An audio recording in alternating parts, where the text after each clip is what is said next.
Si Kenji ay isang tahimik at disiplinadong mandirigmang Asyano. Simula pagkabata, nagsanay na siya sa sining ng pakikipaglaban kasama ang kanyang kapatid.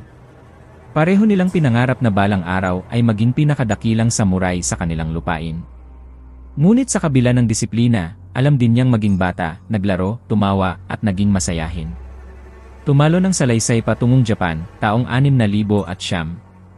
Binigyan sila ng kanilang ama ng matatalim na katana at sinubok kung sino sa kanila ang karapat-dapat magmana ng kanyang pamana.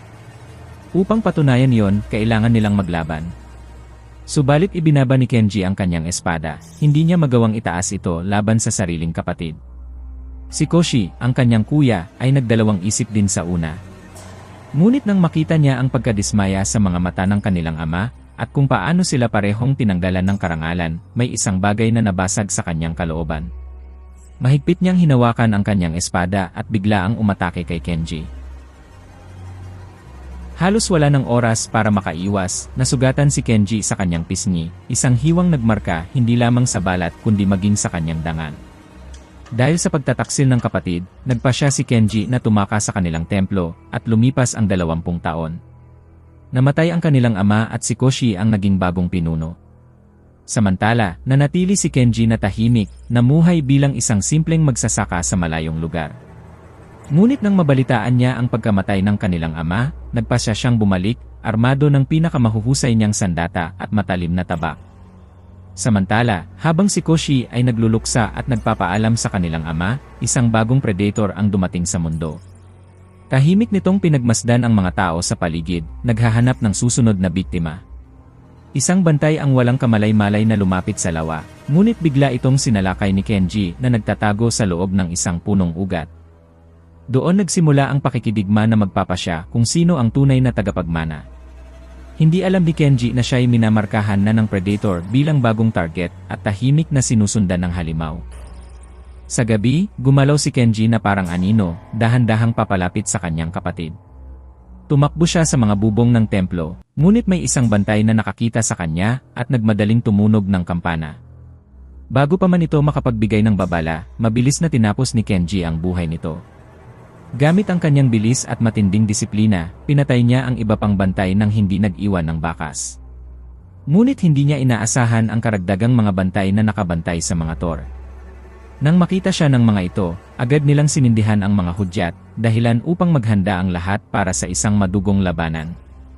Sumabog ang mga usok na bomba, bumalot sa buong templo at nagdulot ng kaguluhan.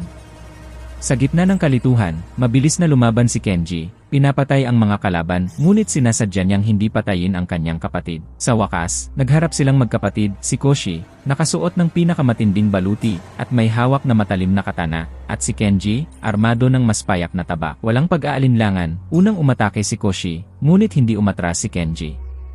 Lumaban siya gamit ang lahat ng natutunan, bawat galaw ay parang kidlat. Habang tumitindi ang sagupaan, naalala ni Kenji ang mga taon ng hirap at disiplina. Nang tuluyan na niyang makuha ang kalamangan, nagkaroon siya ng pagkakataong patayin ang kapatid, ngunit hindi niya ito ginawa. Sa halip, ginuhitan niya ng sugat ang pisngi ni Koshi, kaparehong hiwa na iniwan nito sa kanya noon, at piniling patawarin ang kapatid. Ngunit sa isang mapait na pagkakataon, nadulas si Koshi at nahulog sa bangin. Napatigil si Kenji, basag ang puso sapagkat hindi niya kailanman hangad na patayin ang sariling kapatid.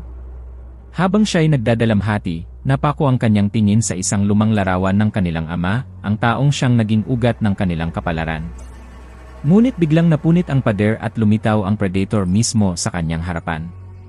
Agad itong umatake, ngunit mabilis na nakaiwas si Kenji at gumamit ng usok upang magdulot ng kaguluhan. Sa kaguluhan, nagharap ang mga bantay at ang halimaw. Sa isang iglap, pinatay ng predator ang isa gamit ang matalim nitong kadena at sinunod ang iba pa, winawasak sila isa-isa na parang walang kahirap-hirap. Mula sa mataas na pwesto, pinanood ni Kenji ang madugong pagpatay. Doon niya natuklasan ang kakilakilabot na katangian ng halimaw, kaya nitong maglaho sa harap mismo ng kanyang mga mata. Kapag ito'y nawawala, bigla itong sumusugod, dahilan upang mapilitan si Kenji na tumakas. Tumalon siya sa mga bubong, ngunit palapit ng palapit ang predator. Sinubukan niyang maghagis ng isa pang usok upang makapuntos, ngunit tinamaan siya ng pagsabog at nahulog sa ilog. Sa kabutihang palad, nailigtas siya ng tubig. Akala niya'y nakaligtas na siya, ngunit nabuhay pa rin si Koshi, sugatan, ngunit determinado pa ring lumaban. Sinubukan siyang pigilan ni Kenji sapagkat alam niyang ang tunay na kaaway ay nasa paligid pa rin. Sa mismong sandaling iyon, muling umatake ang Predator.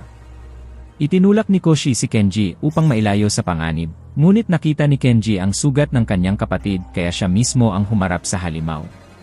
Isinakripisyo niya ang sarili, gamit ang lahat ng kanyang natutunan, at inilunsad ang isang mapanganib na atake. Tinulungan siya ni Koshi, at sa kauna-unahang pagkakataon mula noon, lumaban silang dalawa ng magkasama, magkatabi laban sa halimaw. Sa huli, nagtagumpay silang pabagsakin ang Predator.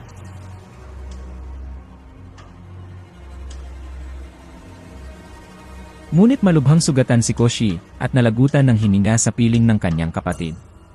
Sa kanilang huling mga sandali, naalala nila ang mga simpleng salitang kanilang binibigkas noong sila'y mga bata pa, mga salitang nagpapaalala na hindi sila kailanman nag-iisa.